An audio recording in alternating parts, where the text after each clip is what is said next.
বিসমিল্লাহির রহমানির রহিম। আসসালামু আলাইকুম। ইয়াকা না'বুদু ওয়া ইয়াকা নাস্তাঈন। সবাইকে শুভেচ্ছা এবং স্বাগতম জানাচ্ছি আজকের এই লাইভ প্রোগ্রামটিতে। আমরা মূলত ডেস্টিনি মুভমেন্ট নামে যেই কর্মসূচিটা আমরা বেসিক্যালি শুরু করেছি, সেই ধারাবাহিকতায় আজকে মূলত অতিথি হিসেবে প্রথমেই আমাদের একজন বিনিয়োগকারীকে নিয়ে আসা। উনি হচ্ছেন আমাদের অনেকেরই পরিচিত এবং আপনাদের অনেকেরই পরিচিত মুখ, জনাব শাকিল হাসান ফ্রম ব্রাহ্মণবাড়িয়া। ব্রাহ্মণবাড়িয়া থেকে আমাদের একজন বিনিয়োগকারী, যিনি অত্যন্ত ডেসপারেট এবং অত্যন্ত আন্তরিকতার সাথে 12 সালের পর থেকে প্রতিষ্ঠানকে সহযোগিতা করেছেন এবং প্রতিষ্ঠানের প্রতি আন্তরিকভাবে শ্রম, সময়, মেধা এবং অর্থ দিয়ে কাজ করেছেন। তো জনাব শাকিল হাসান, আপনাকে স্বাগতম জানাচ্ছি আজকের এই প্রোগ্রামে। জি, ধন্যবাদ আপনাকে। ধন্যবাদ। শুরু করতে চাই মূলত আপনার কিছু হিস্ট্রি দিয়ে, যেমন কিভাবে এই প্রতিষ্ঠানে আপনি ইনভলভ হলেন এবং পরবর্তীতে এই প্রতিষ্ঠানে আসলে কিভাবে আপনি আপনার কার্যক্রম পরিচালনা করেছিলেন ক্রাইসিসের আগ মুহূর্ত পর্যন্ত, মানে ডেস্টিনিতে আপনার জয়েনিং এর হিস্ট্রিটা যদি আপনি আমাদেরকে একটু বলতেন। জি, আসসালামু আলাইকুম। ধন্যবাদ প্রিয় বুরহানুদ্দিন লিডার আপনাকে। তো আসলে ডেস্টিনি আমার জয়েনিং 2010 সালের দিকে। তো আমার খুব কাছের একজন বন্ধু ছিল ঢাকা বিশ্ববিদ্যালয়ের, ইসুবউদ্দিন খান অপূর্ব। তো ওর মাধ্যমেই প্রথমে আমি ঢাকা বিশ্ববিদ্যালয় হলেই থাকতাম। তো ইসুবউদ্দিন খান, তারপরে এই রাশেদ সুলতান টুটল, তারপরে বিশেষ করে আপনি বুরহানুদ্দিন। আমি তো ওই দিনটা বিকাল ছিল আর কি, বিকাল বা দুপুরের পর হবে আর কি। আমি একজনের সাথে দেখা করার বিষয় ছিল। তো বিশেষ করে যে ইসুবউদ্দিন অপূর্ব আমার বন্ধু, তো এই দেখা করার বিষয়ে আমি একটু যাত্রাবাড়ি একজনের সাথে দেখা করার কথা ছিল। তো তখন এই ইসুবউদ্দিন ওনাদের চিনমন্ত্রী সম্মেলনে একটা প্রোগ্রাম ছিল। তো বিশেষ করে আপনি বুরহানুদ্দিন লিডার আপনাকে আমার সাথে দিছিল যে আমার সাথে একটু সহযোগিতা, ওই যেখানে দেখা করতে যাব, একা তো কোনো জামালা টামালা যেন না হয় আর কি, এর জন্য আমাকে আপনার সাথে দিছিল আর কি, একসাথে যাওয়ার জন্য। তো পরবর্তীতে আসলে দুপুরের পর আমি ঢাকা বিশ্ববিদ্যালয়ের ঘর থেকে বের হয়ে যখন ফোন দিছি, যার সাথে দেখা করব ওনার নাম্বার আমি পাচ্ছিলাম না, মানে অফ পাচ্ছিলাম। তো অনেকক্ষণ ট্রাই করার পরে পরবর্তীতে আপনি বললেন যে এখন কি করার, আমি বললাম আর কি করব, নাম্বার তো পাচ্ছি না। তখন আপনি বললেন যে চলেন তাহলে আমরা মিরপুরের দিকে যাব, শেরেবাংলা নগরে। ঠিক আছে, তো আমি এইভাবে গেলাম। তো যাওয়ার পরে বাসে করে গেলাম, শেরেবাংলা নগর নামলাম। তো তখন চিনমন্ত্রী সম্মেলন আগে বাহির থেকে দেখছি, কিন্তু ভিতরে কখনো আমার যাওয়া হয়নি আর কি। তো এখানে গাড়ি থেকে নামার পর দেখলাম বিশাল লম্বা লাইন। তো বিশেষ করে ওই লাইনে দাঁড়ায় পরে আপনি আমাকে টিকিট দিছিলেন। তো ওইটার লাইনে দাঁড়ায় অনেকক্ষণ পরে ভিতরে ঢুকলাম। ভিতরে ঢুকার পরে দেখলাম আসলে বসার কোনো স্থান নেই, না মানে যে হলরুম চিনমন্ত্রী সম্মেলন, পুরা হলরুমই একদম ভরপুর, সিট সবগুলা ফিল আপ হয়ে গেছিল আর কি, দাঁড়ায় ছিল। তো আমিও দাঁড়ায় ছিলাম আর কি। তো ওইখানে গ্রুপের যে এমডি আমিন, উনি ট্রেনিং করছিল। তো ওনার যে কথা বাচনভঙ্গি বিশেষ করে অনেক ভালো লাগছিল। তো আমিও আসলে ওই ট্রেনিং এর প্রতি খুবই মনোযোগী হয়ে গেছিলাম আর কি। তো দাঁড়াই প্রায় ওনার ট্রেনিং গুলা শেষ করলাম। তারপরে অনেক সেলিব্রেশন দিছিল ডায়মন্ড যারা হয়েছিল নতুন। তো আসলে সব মিলিয়ে কথাটা অনেক ভালো লাগছিল। তো আসলে এরকম যে সুবুদ্দিন যে আমাকে এখানে নিয়ে গেছিল, তারপরে সে ওই প্রোগ্রাম থেকে আসার পরে আমার অনুভূতি জানতে চাইছিল। তো আমি বলছিলাম আসলে এটা সম্পর্কে তো আমার এরকম নাই, তবে তুমি যখন আসো সমস্যা নাই, আমি কাজ করব। তারপরে আর কি আমি জয়েনিং করি একদম প্রথমে। বিশেষ করে আপনারাও সহযোগিতা করছেন, ইউসুফউদ্দিন ছিল, টুটুল ভাইও ছিল। হ্যাঁ, তখন আমাদের ছিল মগবাজার সেঞ্চুরি আর্কেডে আর কি। তো এখানে আমাদের যে শাখা অফিস ছিল, ওইখানে বেসিক্যালি জয়েনিং ফর্ম ইয়ে করছি, ফিল আপ করে জয়েনিং হয়েছে আর কি, ডিস্ট্রিবিউশনশিপ নিছি। তো এই আর কি আমার জয়েনিং এর হিস্টোরি। আচ্ছা আচ্ছা। তো আপনি আসলে কত টাকা ইনভেস্ট করেছিলেন এই প্রতিষ্ঠানে? কি নিয়ে জয়েন করেছিলেন? আমি এই টিকেটে 5,000 সম্ভবত, 100 না কত হবে, এরকম 5,100 আচ্ছা হবে। আচ্ছা। ট্রি প্ল্যান্টেশনে 5,000 টাকা হ্যাঁ, বিনিয়োগ করেছিলেন। হ্যাঁ, একটা ডিস্ট্রিবিউটর আর কি। আচ্ছা আচ্ছা। আর পরবর্তীতে আপনার মাধ্যমে আরো আনুমানিক কত টাকা বিনিয়োগ করা হয়েছিল, আনুমানিক কম বেশি? বিনিয়োগ তো অনেকেই করছিল, মোটামুটি একটা টিমও তৈরি করছিলাম। হ্যাঁ, এবং ওইখানে খুবই অ্যাক্টিভলি ভালো কয়েকজন ছিল যারা কাজ করার মতন মন মানসিকতা ভালোই ছিল, এবং ওনারও কাজ করতে শুরু করছিল, এবং ওদের মোটামুটি জয়েনিং শুরু হয়েছিল, এবং ওদেরও সেন্টারের নিচে অনেকগুলা সেন্টার ছিল। মানে আমরা যখনই কাজটা বুঝছি, ট্রেনিং করছি, মোটামুটি একটা ওই কাজ করার মতো যে একটা দক্ষতা অর্জন করছি, মোটামুটি ভাবে আর কি কাজ করার মতো যতটুকু প্রয়োজন প্রাথমিক পর্যায়ে। তো এটা করার পরবর্তীতে যখন মোটামুটি কাজ করা শুরু করছি, তখনই আর কি কোম্পানির প্রবলেম হয়ে গেছে, বিশেষ করে ডেস্টিনি গ্রুপে। আচ্ছা আচ্ছা আচ্ছা। মানে 12 সালের ক্রাইসিসের কথা বলছেন আরকি। জি জি, হ্যাঁ। তো জনাব শাকিল হাসান, আরেকটি কোয়েশ্চেন আমরা করতে চাই। মানে এই মুহূর্তে ফিল্ডে আপনার কোনো বিনিয়োগকারীর পক্ষ থেকে কোনো ধরনের প্রেশার যদি থাকে, বা বিনিয়োগের টাকা ফেরতের ব্যাপারে কোনো ধরনের ঝামেলা যদি থাকে, অথবা যদি কারো বিনিয়োগের টাকা আপনি ফেরত দিয়ে থাকেন, এরকম কোনো তথ্য থাকলে আপনি আমাদেরকে এই প্রোগ্রামের মাধ্যমে জানাতে পারেন। না, আমি ব্যক্তিগতভাবে এই পর্যন্ত কারো বিনিয়োগ টাকা ফিরাই দিই না, যেহেতু আমি বিনিয়োগ করছিলাম বেশিরভাগই আমাদের ভালো যারা, বিশেষ করে আমার বন্ধু মহল, তারপর আমার আত্মীয় স্বজনের মধ্যে থেকে আমি বেশি বিনিয়োগ করছিলাম। আর আমি বাহিরে যারা বেশিরভাগ যে আমাদের যে প্রোডাক্ট ছিল, ওইগুলা নগদী প্রোডাক্ট দিয়ে দিছে, এরকম ইনভেস্টার ওই যে আমাদের বিনিয়োগ এগুলা অনেকেই করে না, এই জন্য আমার উপরের চাপটা খুব কমই ছিল। তবে আমার আশেপাশে অনেক পরিচিত, অনেকেই আমার জানা মতে খুব পরিচিত লোক, কাছের লোক, ওরা অনেক মানে নিজের বাড়িঘর বিক্রি করে ওই বিনিয়োগের টাকা অনেকেই চাপে পড়ে ফিরাই দিছে, এরকম আমার চোখে দেখা। Right right. তো তারপর তো 12 সালের ঝামেলা শুরু হলো। এরপর 12 সালের পরবর্তীতে মানে কি কি ধারাবাহিকতায় বা কি কি প্রক্রিয়াতে আমরা তো 12 সালের আগ পর্যন্ত দেখলাম যে আপনি ইনভলভ হয়েছিলেন ডেস্টিনিতে, দেন কিছুদিন কাজ করার পর ক্রাইসিস শুরু হলো 12 সালের ঝামেলা। তো এরপর 12 সালের ঝামেলা শুরু হওয়ার পর তার পরবর্তীতে আসলে আপনি কিভাবে এই প্রতিষ্ঠানের সাথে এঙ্গেজ হয়েছিলেন, এবং কি সার্বিক বিষয় নিয়ে কাজ করেছিলেন, এবং বর্তমান প্রেক্ষাপটে আসলে আপনার বর্তমান অবস্থানে যেভাবে আপনি আছেন, সেই প্রেক্ষাপটে আপনার আসলে বক্তব্যটা কি?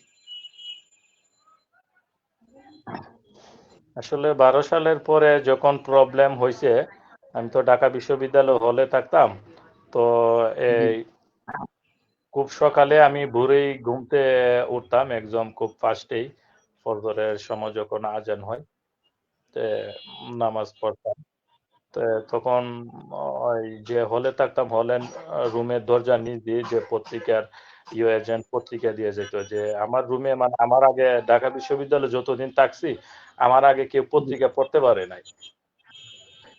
তখন আমি যুগান্তর পত্রিকা, হ্যাঁ, তো পত্রিকাটা হাতে নিয়েই হেডলাইন দেখতে পাই যে উধাও হয়ে যেতে পারে দেশটি। তখন তো এটা দেখে খুবই মানসিক ভাবে খুবই একটা লাগলো, যে কি বলে উধাও হয়ে যেতে পারে দেশটি। তো ভিতরে যায় বিস্তারিত অনেকগুলো পড়ছি, যে মোটামুটি আমার পরনে ছিল তখন 3/4 প্যান্ট ছিল আর একটা মেবি লাল কালার একটা গেঞ্জি ছিল। তো আমি হাইটে খুব সকালে যে সেঞ্চুরিয়া করে অফিসে চলে গেছিলাম। তখন কেউ আসে নাই, খুব সকালে। হ্যাঁ, খুব মানসিক একটা চাপে ছিলাম। তো অনেকক্ষণ ওয়েট করার পর অনেকেই আসতেছে, অফিসে আসতেছে, অনেকেই বিভিন্ন এই বিষয়ে কথা বলতেছে।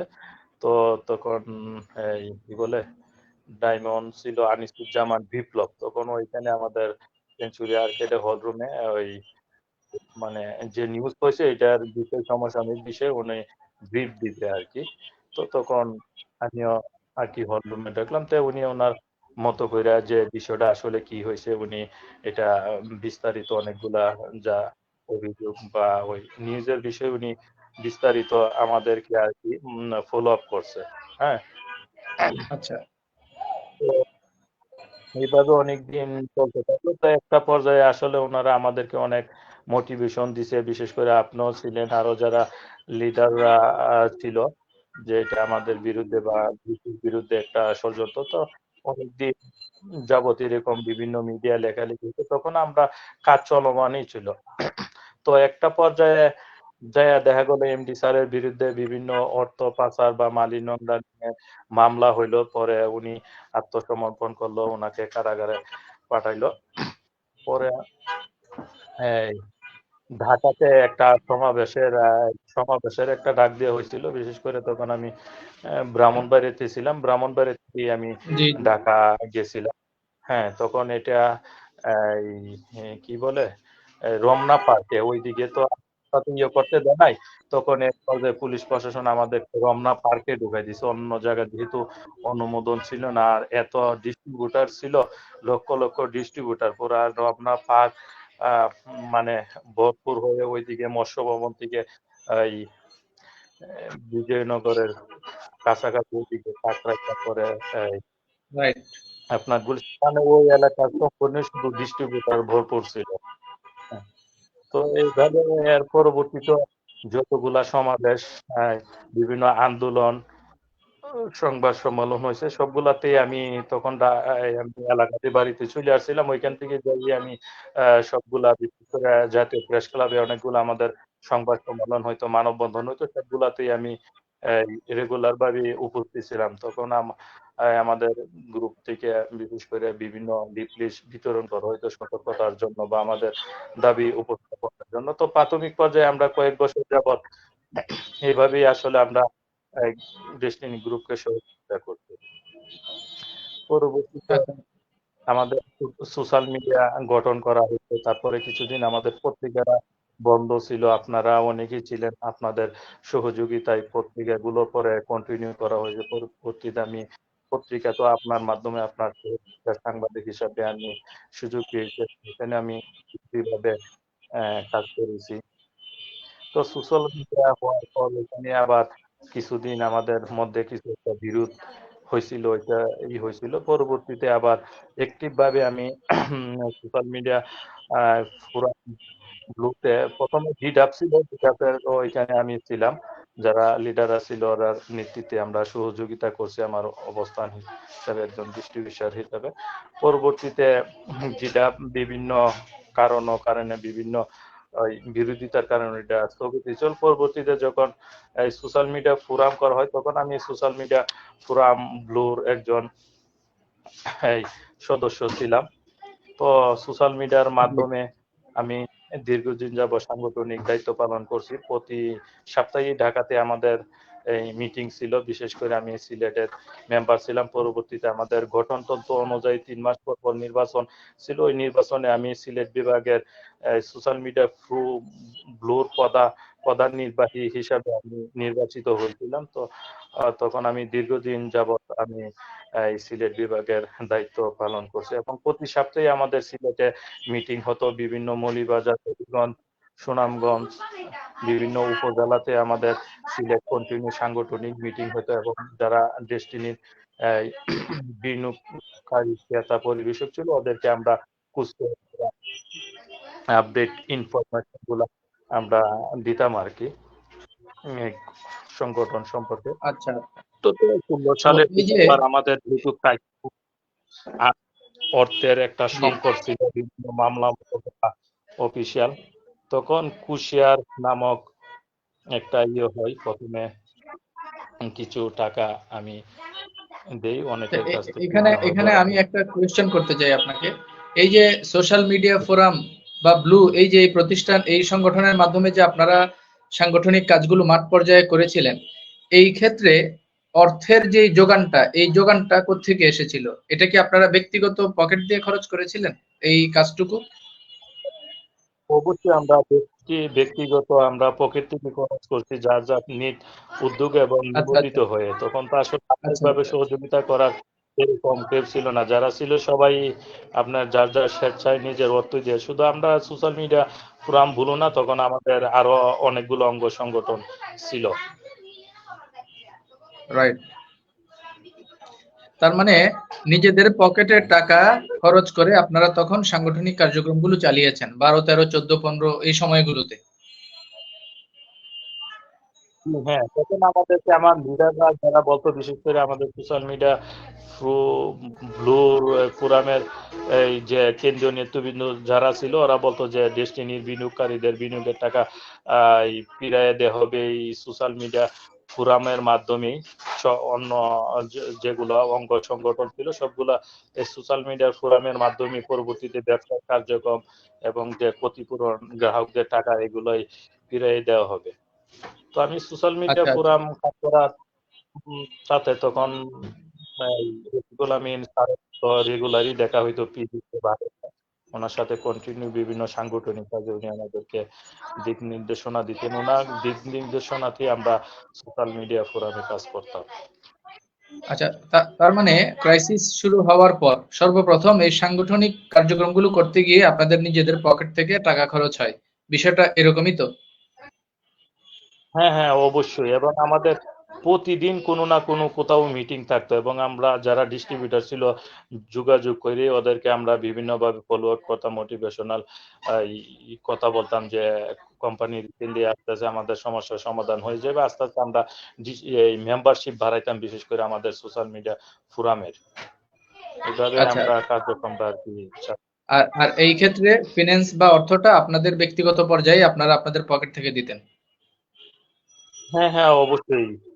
তারপরে আমরা আচ্ছা, বিশেষ করে ঢাকাতে প্রোগ্রাম করছি। তারপরে আমরা সিলেট, বিশেষ করে আমি যখন দায়িত্বে ছিলাম তখন আমার দায়িত্বের পূর্ব আমরা সিলেটে বিভিন্ন হল রুম ভাড়া করে, তারপরে মৌলভীবাজার হল রুম ভাড়া করে, এগুলো আমরাই দিতাম। আমরা যারা কয়েকজন ছিলাম সবাই তো আর এমনিতে অনেকে নেগেটিভ, জোর কইরা অনেককে জি। বুঝাই টুজাইয়া নিয়ে যেতাম আর কি। খুবই এই রিকোয়েস্ট করে যে আসেন দেখেন এখানে কি হয়, বা লিডাররা ঢাকাতে আসবে কি বলে। তো এই যে হল রুমের ভাড়াগুলা আমরাই সবগুলা দিতাম। বিশেষ করে যে একটা এই প্রোগ্রাম অ্যারেঞ্জ করতে যে খরচাগুলা হয়, আমরা মুসলিমের কয়েকজন 5-6 জন ছিলাম, আমরা এগুলা দিতাম আর কি। আচ্ছা, আচ্ছা। তো এর পরবর্তী ধাপে ওই যে কোশেয়ারের একটা ব্যাপার আপনি বলছিলেন। ব্যক্তিগতভাবে মানে কোশেয়ার পারপাসে আপনার ইনভেস্টমেন্ট কত? এবং ওই কোশেয়ারের মাধ্যমে আপনি ইনভেস্টমেন্ট যে করেছিলেন এটার অ্যামাউন্টটা কিরকম আনুমানিক? আসলে কুশের তো প্রথম 2016 সালের পর থেকে প্রথম পর্যায়ে কমই দিছিলাম। পরবর্তীতে যখন এমডি স্যারের সাথে যখন পিজি হসপিটালে দেখা হয়, ভাটামে দেখা হয়, তখন উনি আমাদেরকে বিভিন্ন প্রোগ্রাম বা বিভিন্ন প্ল্যান শো দেখাইতেন আর কি, যে আমরা মূল ডেস্টিনি গ্রুপের শেয়ার চাইতেছে। তো তখন তো আমরা আসলে ওনার প্রতি একটা আনুগত্য ছিল, একটা অন্ধবিশ্বাস ছিল। যা বলতো আমরা তাই করতাম। তো 17 সালের দিকে আমাদের সংগঠনকে উনি D2K অ্যাসোসিয়েশন নামে একটা কোম্পানি করছে, একটা অ্যাসোসিয়েশন করছে। ওই অ্যাসোসিয়েশন আমাদের টাকা দিয়ে করা হয়েছে। পরবর্তী ওই অ্যাসোসিয়েশন থেকে আবার শেয়ারস আছে। তখন এই বিভিন্ন কোম্পানি, প্রাইভেট লিমিটেড কোম্পানি করা হয়েছে। যেমন আমি একটা কোম্পানিতে ডিরেক্টর ছিলাম, perfect marketing and distribution limited. এরকম ভাবে এ ক্যাটাগরি কোম্পানি ছিল, বি ক্যাটাগরি কোম্পানি ছিল, সি ক্যাটাগরি ছিল, ডি ক্যাটাগরি ছিল। ওইগুলো টাকার অনুযায়ী কত টাকা দিছে এই অনুযায়ী এ ক্যাটাগরির, বি ক্যাটাগরির এগুলা ছিল। তো উনি বলছে আমরা ডেস্টিনি গ্রুপের মোর শেয়ার বিক্রি করছে আর কি, এরকম। তো যেহেতু আমাদের লিমিটেড কোম্পানি সম্পর্কে কোনো বাস্তবিক কোনো ধারণা ছিল না। উনি যেভাবে আমাদেরকে দিক নির্দেশনা দিছে আমরা এইভাবে কাজ করছি এবং এখানে অনেক টাকাই আমি অনেক টাকা বিনিয়োগ করছি। তারপরে কোম্পানির প্রতি সপ্তাহ ৩টা আনুমানিক থেকে ৪টা মিটিং। কত হবে? আপনি কত টাকা কোশেয়ার পারপাসে বা ডিটুকে অ্যাসোসিয়েটস পারপাসে 12 সালের পরে কত টাকা দিয়েছেন? ওইটা প্রায় আমি এরকম হিসাব করি নাই, তবে 10-এর কাছাকাছি হবে সব মিলিয়ে।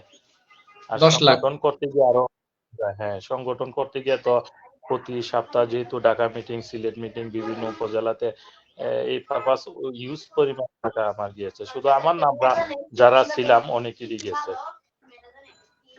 আচ্ছা আচ্ছা।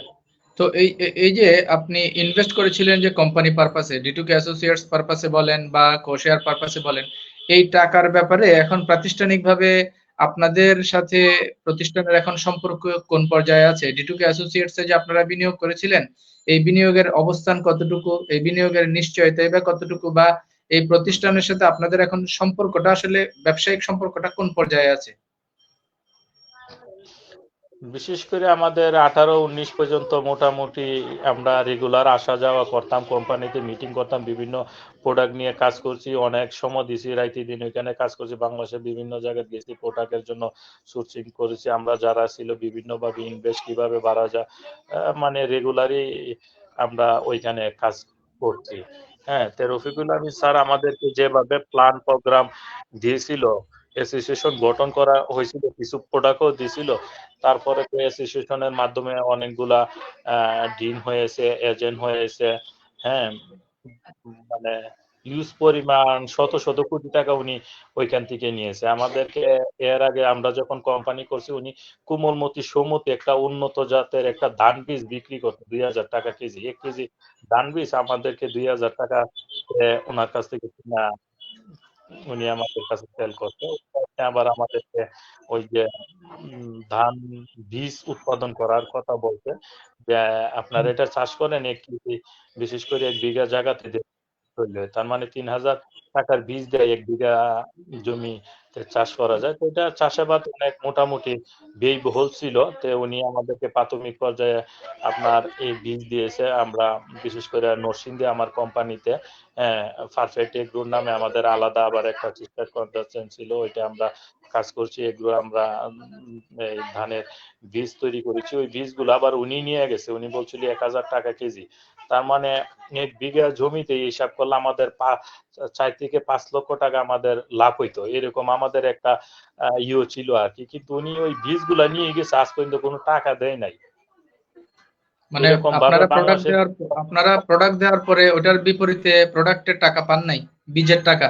নাম কিনা টিকে আছি, উনি আমাদের কাছ থেকে নিচে শুধু মুখে কি বলছে এত টাকার প্রোডাক্ট দিচ্ছেন, আর কোনো টাকা দেয় না, শুধু ওই অফিসিয়াল কিছু কাগজে, বুঝছেন। ওনার যারা দায়িত্ব, উনি তো আর যেহেতু মামলা ছিল, প্রিজন সেলে ছিল, তো ওনার যারা দায়িত্বপ্রাপ্ত ছিল ওনারা বুঝা নিয়ে গেছে আর কি। এগুলা টাকা তো আজ পর্যন্ত এগুলা টাকাও পাই না। যে কুশিয়ার দিছি, ডিটিপি অ্যাসোসিয়েশন কিছুদিন কিছু প্রোডাক্ট নিয়ে আসছিল, আমাদের প্রোডাক্টের অনেক চাহিদা ছিল, ঠিক আছে, কিন্তু ওই চাহিদা অনুযায়ী আমাদের কাছ থেকে যে ইনভেস্টের যে টাকাগুলা যে নিয়েছে কুশিয়ার মাধ্যমে, ওই টাকা আসলে কোনো এখানে ইনভেস্ট করা নাই। পরবর্তীতে আমরা যেটা বুঝতে পারছি যে টিউকি অ্যাসোসিয়েশন আমাদেরকে অনেক অনেক স্বপ্ন দেখাইছে, শিল্পপতি বানাবে, অনেক কিছু বানাবে, সফল করবে, 1,500 প্রাইভেট লিমিটেড কোম্পানি করবে। উনি দেশের এই কি বলে এই বিজিএমই এর এই সভাপতি, এরকম বাংলাদেশের যে ব্যবসায়ী যে সংগঠন আছে উনি সর্বোচ্চ হবে, এরকম অনেক প্ল্যান প্রোগ্রাম, অনেক স্বপ্ন আমাদেরকে দেখাইছে। তো এক পর্যায়ে যায় আসলে কোনো প্রোডাক্ট নাই, কারণ টাকা তো ওই শত শত কোটি টাকা নিচ্ছে, এগুলো আসলে খায় ফেলাইছে আমাদেরকে, শুধু একটা বাউতামি দেখাইছে। সর্বশেষ যখন করোনা হয় তখন তো সব কোম্পানি সব কার্যক্রম বন্ধ, তখন উনি জুম কনফারেন্সের মাধ্যমে, তখন উনি এই পিজি হসপিটালে ছিল, রাত 12টার পরে উনি জুম কনফারেন্সের মাধ্যমে আমাদের সাথে কথা হইতো। উনি তখন খুবই প্ল্যান প্রোগ্রাম করতো, এবং তখন আরেকটা উনি শেয়ার ছিল যে 100 টাকা প্রতি বছর 1800 টাকা লাভ দেবে।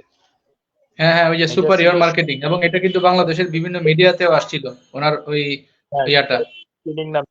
হ্যাঁ, তখন আমি যেহেতু দায়িত্ব ছিলাম একটা ছিলাম রফিকুল আমিন স্যারের সাথে রেগুলারই ওনার সাথে পিজিতে বা বারডেমে দেখা হইতো আর কি, উনি দিক নিয়ে। তো যেহেতু করোনা ছিল উনি বলছে সবাই সতর্ক থাকেন, আর এইভাবে জুম কনফারেন্সের মাধ্যমে ওনার সাথে রাত্রে 12টার পরে কথা হইতো। যখন প্রথম করোনাটা হয় তখন রমজান মাস ছিল, ঠিক আছে। আমরা আসলে যেহেতু মুসলমান হিসেবে দিনে রোজা রাখতে হয়, তারপরে আপনার ইফতারি করা, তারপরে তারাবি নামাজ পড়ে আর আমরা ঘুমাইতাম না, মানে সারা রাত। যেহেতু উনি 12টার পরে বিভিন্ন কোম্পানির সাথে এই জুম অ্যাপের মাধ্যমে কথা বলতো, তো আমরা একইভাবে 3টা-4টার সময় 3টা-4টা পর্যন্ত ওনার সাথে কথা বলতাম আর কি, লং টাইম। উনি তখন ওই সুপিরিয় মার্কেটিং এর উনি আমাদেরকে প্ল্যানটা দেয় যে 100 টাকা দিয়ে প্রতি বছরে 1800 টাকা লাভ। উনি এই আবার টাকা কি অনেকভাবে যে এই স্যার টাকা কি এটা পেয়েছেন কিভাবে, আপনারা কেউ? না এই টাকা কিভাবে পাবে, এই টাকা তো তখন বিভিন্ন বিকাশের মাধ্যমে গ্রহণ করা হয়েছে। তো এই টাকাগুলো আমরা তখন বেশিরভাগই আমাদের লেডি কিছু পরিচিত, নামটা আমি বললাম না, ওদের ব্যক্তিগত বা ইয়ে হইতে পারে। তো এই টাকাগুলো আমরা দিয়েছি, তখন করোনাকালীন ছিল, তো আসলে খুব ক্রাইসিস মুহূর্ত, সমস্যা। এর আগে তো কুশিয়ার বাবদ অনেক টাকা দিয়েছি। তো তখন সুপিরিয় মার্কেটিং আমি 2000 টাকা দিয়েছিলাম। হ্যাঁ, প্রাথমিক পর্যায়ে 2000 আচ্ছা, টাকা আমি বিকাশে পাঠাইছিলাম।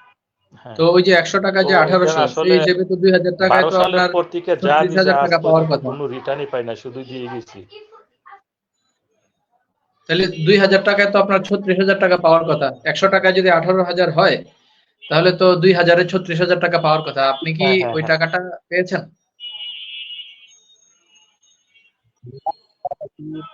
বললাম না, 12 সালের পর থেকে শুধু শ্রম অর্থ দিয়ে আসছি, কিন্তু এখান থেকে পাই নাই। আর আরেকটা বিষয় যেটা বলতেছিলাম, রফিকুল আমিন স্যারের সাথে যখন আমরা পিজি হসপিটাল বা বাডাইমে দেখা করো, ওনার কাছে যাইলে উনি বিভিন্ন আর চাইতো, এটা দেন এটা দেন। কক্সেস বাজার উনি 10,000 কোটি টাকার আমেরিকান এক কোম্পানির সাথে চুক্তি হয়েছে, এরকম বড় বড় স্বপ্ন আমাদেরকে দেখাইতে। এবং স্যারের জামিনের বিষয় বলে এই তো আগামী মাসের এই কি বলে 24 তারিখ বা একটা দিন দিত, এই তো 2 মাস 3 মাস পরে চলে আসতেছে। হ্যাঁ, হুম, হুম, আমি হুম। আমার কোম্পানি লেডি ছিল, আমরা তো আসলে টিম কয়েকজন মিলা সম্মিলিত হয়ে ওনার সাথে দেখা করতে যেতাম। তো আমার আসলে কোম্পানিতে কয়েকজন লেডি ছিল। হ্যাঁ, তো জি। খুব অ্যাক্টিভ ছিল। তো অনেকে যেহেতু মহিলা হিসেবে ব্যাচেলার ছিল, অনেকে বিয়ার বয়স হয়েছিল, বিশেষ করে ফ্যামিলিগতভাবে বিয়া ঠিক হয়েছে। তো স্যারের কাছে যখন গেছে যে স্যার আমার তো বিয়ে ঠিক হয়েছে, আমার জন্য দোয়া করবেন, তখন উনি বললো বিয়া ঠিক হয়েছে, কত টাকা লাগবে স্যার? 5 লক্ষ টাকা লাগবে।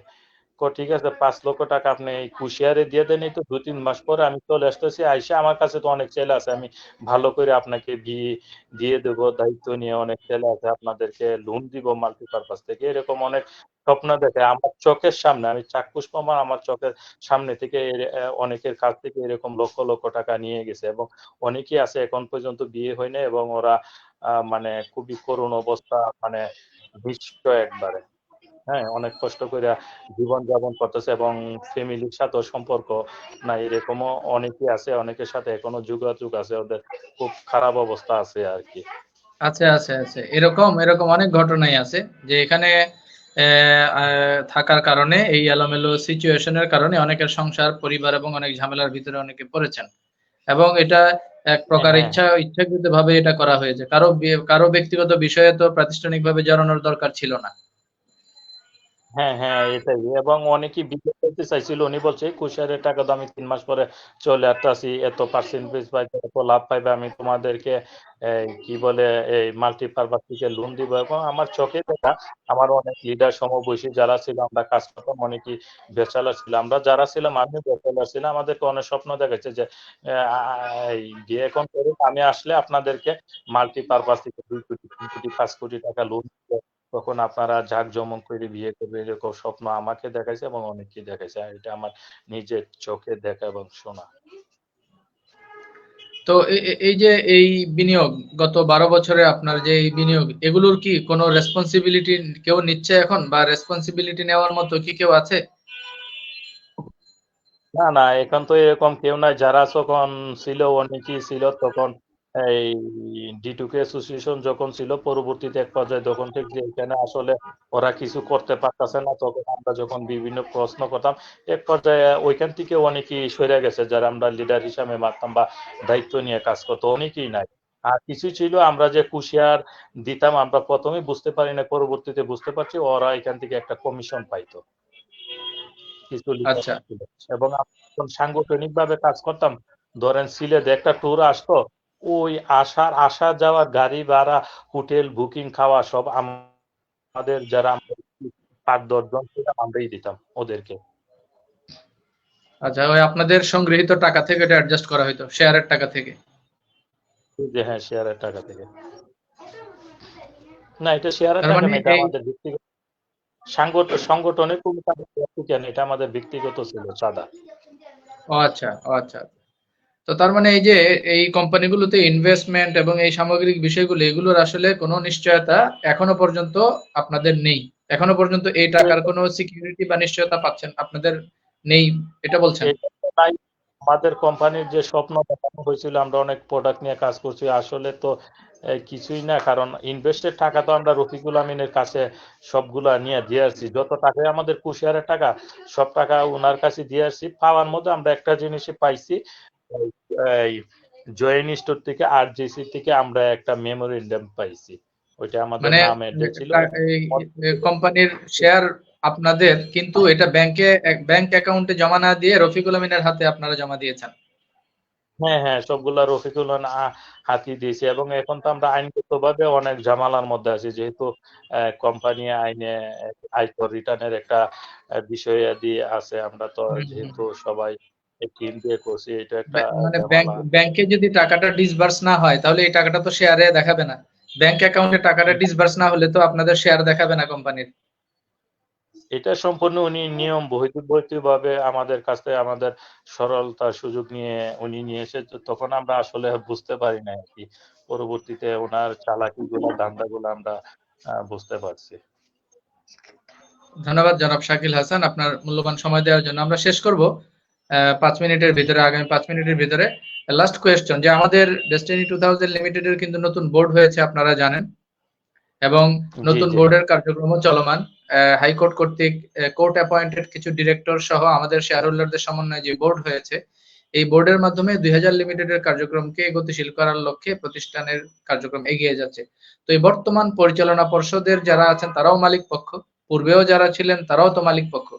তো সামগ্রিকভাবে ডেস্টিনির মালিক পক্ষের কাছে একজন বিনিয়োগকারী হিসেবে আসলে আপনার চাওয়া কি?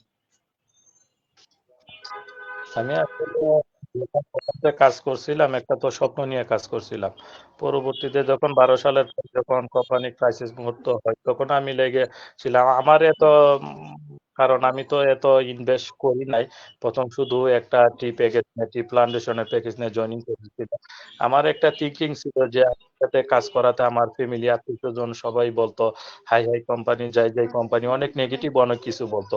তো এটা আমি একটা মানসিকতা নিয়ে, আমার ইনভেস্ট হোক আর না হোক, অনেকে তো ইনভেস্ট করছে অত্যন্ত। এই যে আমার মানে বিশেষ করে আত্মীয় স্বজন বা যারা আছে পরিচিত, সবাই যে একটা নেগেটিভ যে একটা পোষণ ছিল আমাদের উপরে, কোম্পানি খারাপ, এটা যেন না হয়, আমরা বিনিয়োগকারীদের টাকা যেন ফিরিয়ে দিতে পারি, একটা মানসিক কথা নিয়ে আজ পর্যন্ত আমি এবং আপনিও জানেন যে আমি খুব নিয়মিতই আমি ঢাকাতে আসি, এবং আমি আমাদের যে কর্পোরেট যে অফিস আলিস সেন্টারে রেগুলারই যাই, যেহেতু এখন এই মাহতাব সেন্টার বন্ধ আছে।